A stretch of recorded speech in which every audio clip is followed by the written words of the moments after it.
லூக்கா நற்செய்தி அதிகாரம் 2 உயிருள்ள இறைவார்த்தைகள் 1-14 முடிய. அக்காலத்தில் அகுஸ்து சீசர் தம் பேரரசு முழுவதும் மக்கள் தொகையை கணக்கிடுமாறு கட்டளை பிறப்பித்தார். அதன்படி சிறிய நாட்டில் குரேனியு என்பவர் ஆளுநராயிருந்தபோது முதன்முறையாக மக்கள் தொகை கணக்கிடப்பட்டது.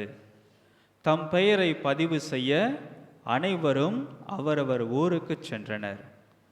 தாவீதின் வழிமரபினரான யோசேப்பும் தமக்கு மன ஒப்பந்தமான மரியாவோடு பெயரை பதிவு செய்ய கலிலேயாவிலுள்ள நாசரேத்து ஊரிலிருந்து யூதேயாவிலுள்ள பெத்லகேம் என்ற தாவீதின் ஊருக்கு சென்றார்.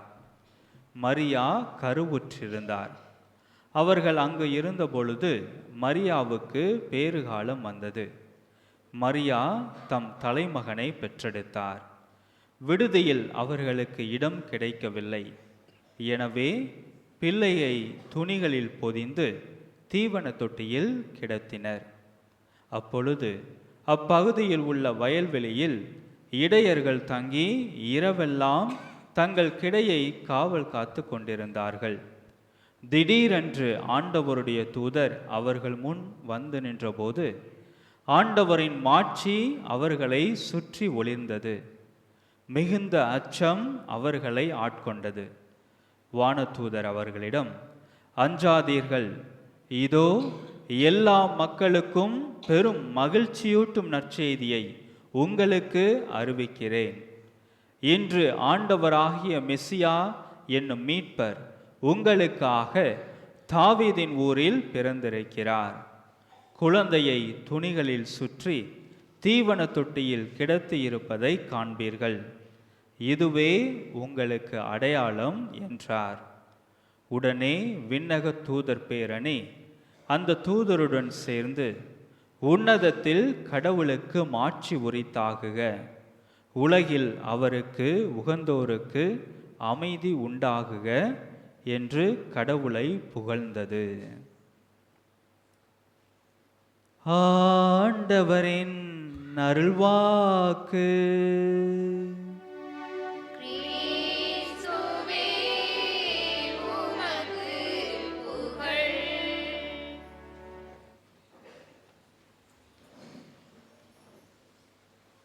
இறையேசுவில் மகிழ்ச்சி நிறை சகோதரமே, உங்கள் அனைவருக்கும் நம் ஆண்டவர் இயேசு கிறிஸ்துனுடைய பிறப்பு விழா வாழ்த்துக்களை தெரிவித்துக் கொள்கின்றேன். Happy Christmas. என்ன தூங்க ஆரம்பிச்சிட்டிங்களா? சத்தத்தைவே காணா. Happy Christmas. ஓகே. கிறிஸ்மஸ் வருடம் நாம் கொண்டாடி கொண்டிருக்கிறோம். வருடம் என்ன ஆகுது? செலவு மட்டும்தான் அதிகமாகிட்டே போகுது இல்லையா? நம்மளுடைய அந்த விசுவாச வாழ்க்கையானது வளர்ந்து கொண்டு போகிறதா என்று பார்த்தால் அது நீங்கள் தான் சொல்லணும் இல்லையா? செலவுகள் அதிகமாகி கொண்டு இருக்கிறது. வெளி தோற்றங்கள், ஆடம்பரங்கள் அதிகமாகி கொண்டிருக்கிறது. ஆனால் உண்மையிலே ஆண்டவருடைய பிறப்பு நமது உள்ளத்தில் மகிழ்ச்சியை ஏற்படுத்தக்கூடிய ஒரு பிறப்பாக இருக்கின்றதா என்பதை நாம் சிந்தித்து பார்க்க அழைக்கப்படுகின்றோம். பழைய ஏற்பாட்டை எடுத்துக்கொண்டால் உண்மையிலேயே மெசியா பிறக்கப் போகிறார் என்ற இறைவாக்கினர் வாயிலாக பல வார்த்தைகள், இறை வார்த்தைகள் உள்ளன இல்லையா? கண்டிப்பாக உங்களுக்காக என்ன செய்வார்? ஒரு இறைமகன் பிறப்பார் இல்லையா? பைபிள் வச்சுருக்கீங்களா? தொடக்க நூல் 3ஆம் அதிகாரம் 15வது வசனத்தை வாசிங்களே. தொடக்க நூல் 3ஆம் அதிகாரம் 15வது இறை வார்த்தை.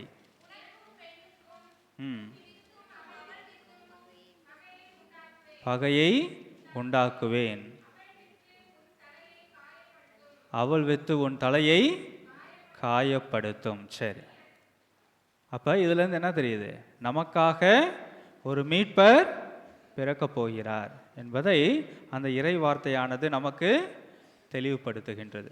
அதே போன்று எண்ணிக்கை புத்தகம் எண்ணிக்கை புத்தகம் 24வது அதிகாரம் 17-19. அந்த இறை வார்த்தையில் வாசிங்க. எண்ணிக்கை புத்தகம் 24:17-19. நான் அவரை காண்பேன், ஆனால் இப்போதன்று. நான் அவரை பார்ப்பேன், ஆனால் அண்மையில் அன்று. யாக்கோப்பிலிருந்து விண்மீன் ஒன்று உதிக்கும்.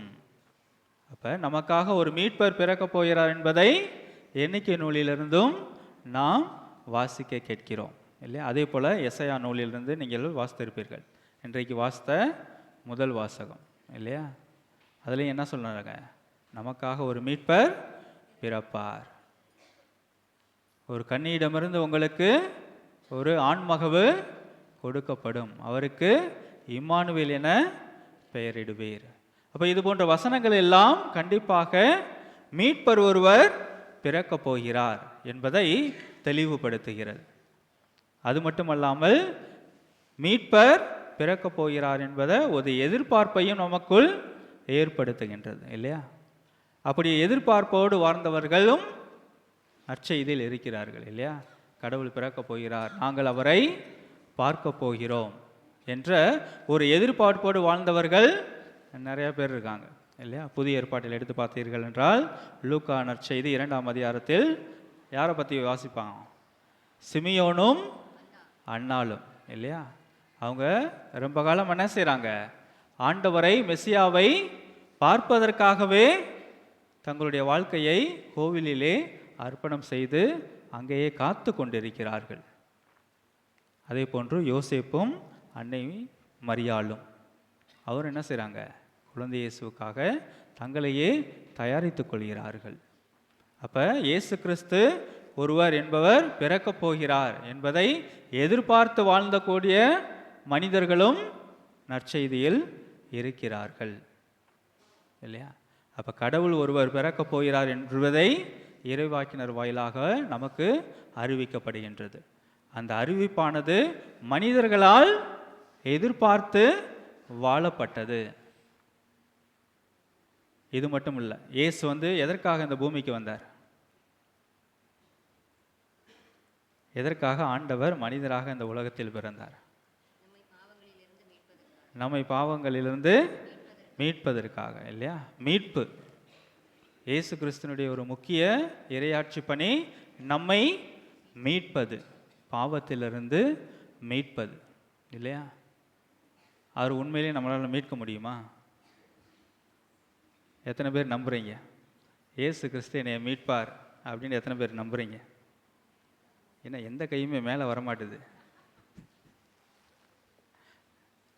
இப்போ நம்பிக்கையற்ற கிறிஸ்தவர்களாவது எத்தனை வருஷம் வாழ்ந்துக்கிருக்கோம் அப்படியா இல்லையா? இயேசு கிறிஸ்துவால் என்னை மீட்க முடியுமா?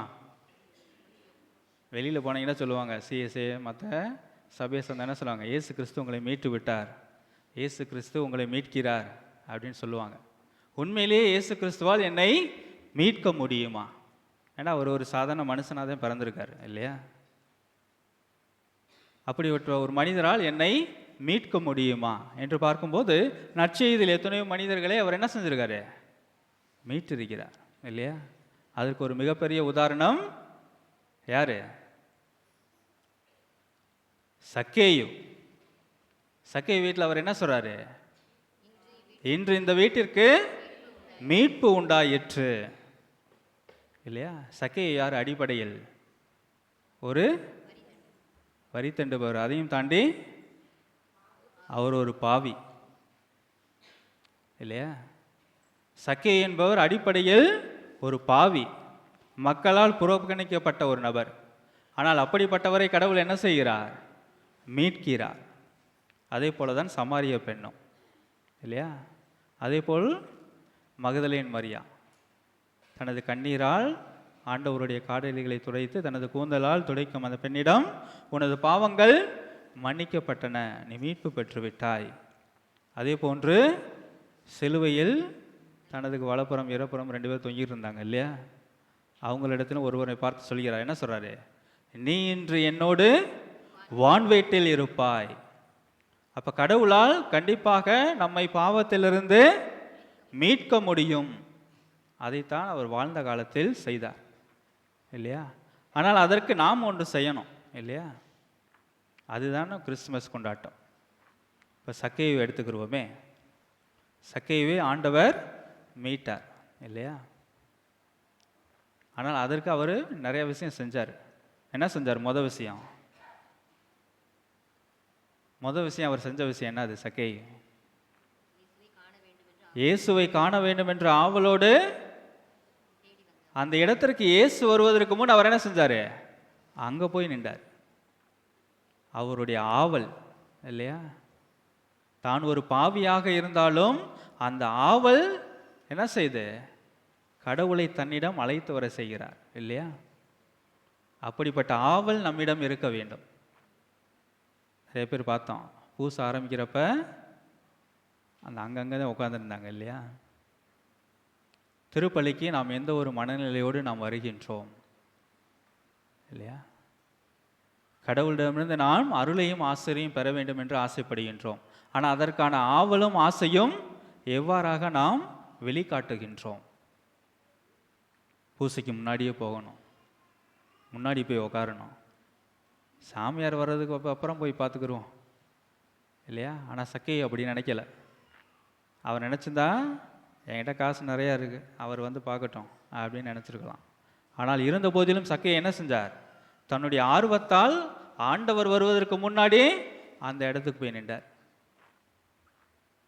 அப்படிப்பட்ட ஆர்வம் நம்மில் இருக்கின்றதா? கடவுள் நம்மை காண வேண்டுமென்றால் நாம் ஆலயத்திற்கு முன்னாடி செல்ல வேண்டும் இல்லையா? அப்போ கடவுள் வந்து என்ன செய்கிறாரு? ஆண்டவர் இயேசு கிறிஸ்து அந்த இடத்துக்கு வந்து என்ன சொல்கிறாரு? சக்கேயுவே இறங்கி வா, நான் உனது வீட்டில் தங்க வேண்டும் இல்லையா?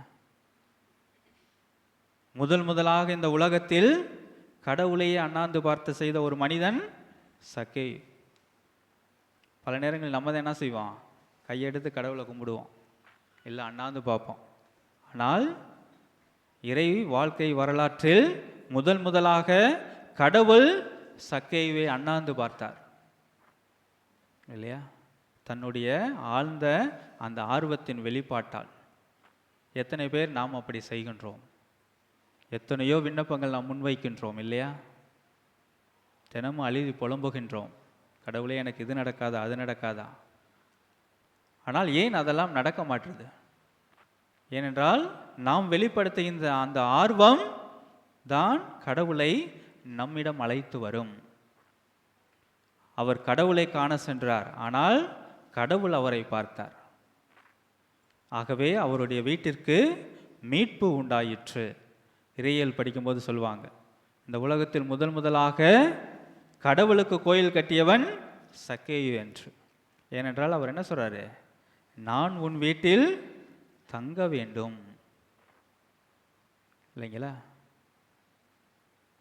அப்ப நம்முடைய கிறிஸ்தவ வாழ்க்கையில் இன்று நாம் கிறிஸ்து பிறப்பு விழாவை கொண்டாடி கொண்டு இருக்கின்றோம் என்றால், உண்மையிலே கிறிஸ்து எனது வீட்டில் பிறக்க வேண்டும், எனது உள்ளத்தில் பிறக்க வேண்டும் என்றால் நான் என்னுடைய ஆர்வத்தை வெளிப்படுத்தக்கூடிய மனிதனாக இருக்கின்றேனா? எனது ஆழமான அந்த விசுவாசம் கடவுளை என்னிடம் அழைத்து வருகிறதா? திருப்பலி முடிஞ்சு வீட்டுக்கு போகிறோம்னா கண்டிப்பாக என்ன செய்யணும்? ஆலயத்தில் இருக்கின்ற கடவுளை நான் எனது வீட்டிற்கு எடுத்து செல்ல வேண்டும். எனது வீட்டில் இருப்பவர்களுக்கு நான் கடவுளை கொடுக்க வேண்டும். அதுதான் உண்மையான கிறிஸ்மஸ். பல நேரங்களில் இந்த குடில் போடுறோம் இல்லையா? இப்போ அது ஒரு ஃபேஷன் ஆயிடுச்சு. வீட்டுக்கு குடில் போடுறது, அதுக்கப்புறம் அதை பேக் பண்ணி ஒரு மூலையில் போடுறது, அடுத்த கிறிஸ்மஸ் வந்தால் திரும்ப ஓப்பன் பண்ணி வைப்பது. கடவுளை அப்படியாக பார்க்கக்கூடாது, மாறாக கடவுளை தினமும் நாம் பார்க்கக்கூடிய மனிதர்களாக இருக்க வேண்டும். மீட்பை பெறக்கூடிய மனிதர்களாக நாம் வாழ அழைக்கப்படுகின்றோம். இயேசுவில் பிரியமானவர்களே, தொடர்ந்து நம்முடைய கிறிஸ்தவ வாழ்க்கையில் சக்கேயுவை போன்று அந்த ஆழமான விசுவாசம்தான், அந்த ஆழமான ஆர்வம்தான் நம்ம என்ன செய்யும்? கடவுளிடம் அழைத்து செல்லும், கடவுளையும் நம்மிடம் அழைத்து வரும். அந்த நம்பிக்கையை இறுதி வரை நாம் விட்டுவிடக்கூடாது.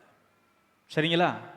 ஓகே, சரி, இறுதியாக கடவுள் ஏன் மாட்டுத் தொழுவத்தில் பிறந்தார் அப்படின்றதுக்கு ஒரு சின்ன கதை சொல்கிறேன். சரிங்களா?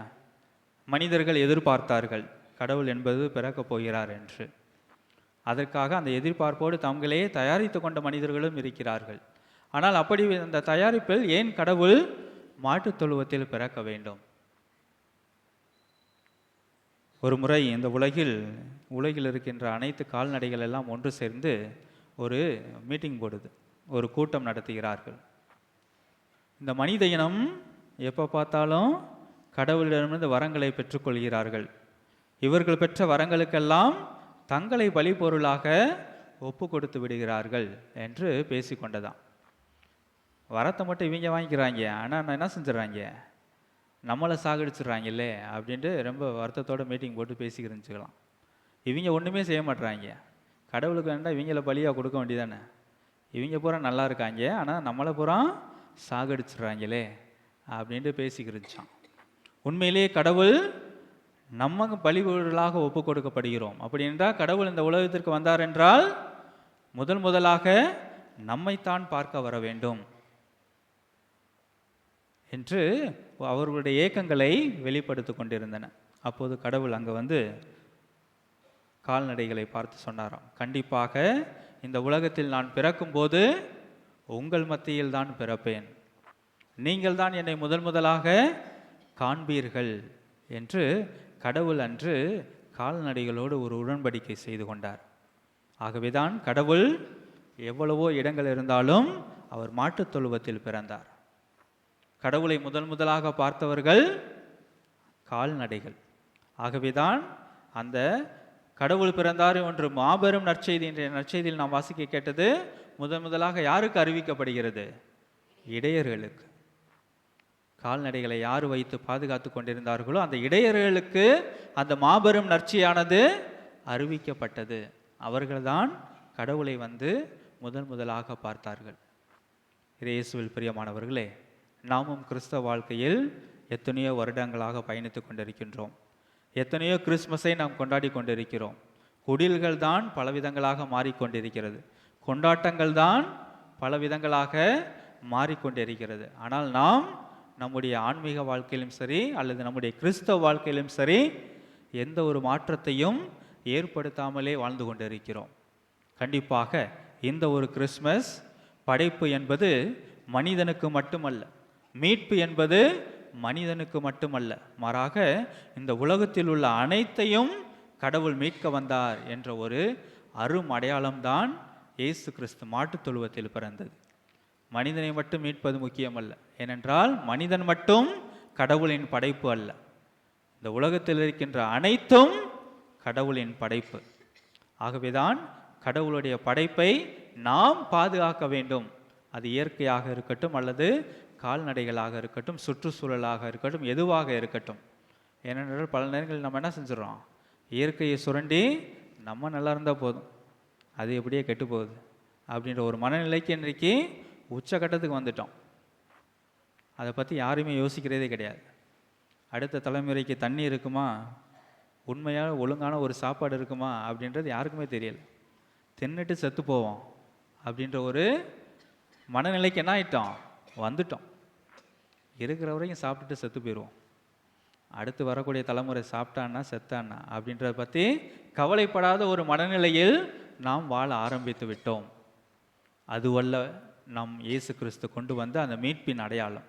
மாறாக நாமும் நல்லா இருக்க வேண்டும், நம்மை சுற்றி இருக்கின்ற இயற்கையும் அனைத்து உயிரினங்களுமே நன்றாக இருக்க வேண்டும்.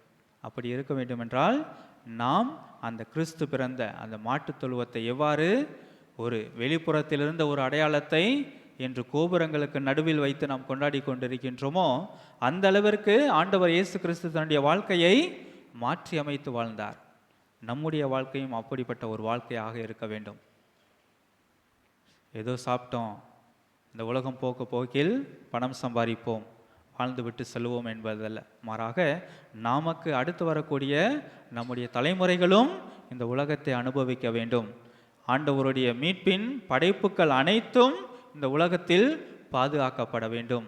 அனைத்தும் அனைவருக்கும் சமம், அனைத்தும் அனைவருக்கும் உரியது என்ற பரந்த மனப்பான்பில் வாழ வரம் வேண்டி இந்த திருப்பலியில் தொடர்ந்து நாம் ஜெபிப்போம்.